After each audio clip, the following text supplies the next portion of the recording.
भाई लोग नमस्कार, स्वागत है आपका अपना YouTube चैनल AK47 भोजपुरी में। तो जी हाँ दोस्तों, प्रमोद प्रेमी यादव का बोल बूम सॉन्ग आप लोग के बीच में बहुत जल्द रिलीज होने जा रहा है। तो कब रिलीज होगा आज के वीडियो में हम बात करेंगे। तो चलिए ये वीडियो को शुरू करते हैं और जानते हैं गाने के बारे में। तो जी हाँ दोस्तों, गाना का नाम है बुलेट बम। तो जी हाँ दोस्तों, इस गाने को गए हैं प्रमोद प्रेमी यादव और उनके साथ दिए हैं फीमेल सिंगर सिवनी सिंह जी, और इस गाने को लिखे हैं विशाल भरती जी ने और म्यूजिक से सजाए हैं आर्य शर्मा जी ने। इस गाने को आज सुबह वावे म्यूजिक के भोजपुरी यूट्यूब चैनल से रिलीज कर दिया जाएगा।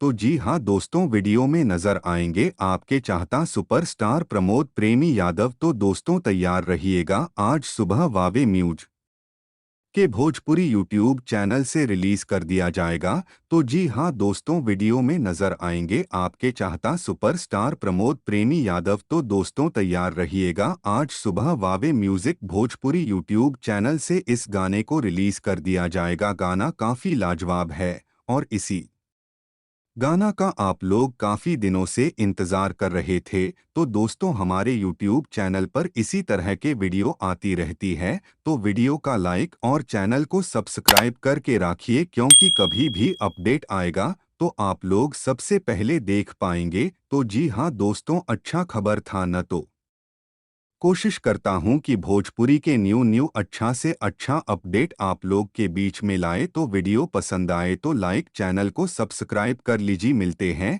कोई नए वीडियो में, तब तक धन्यवाद दोस्तों, नमस्कार।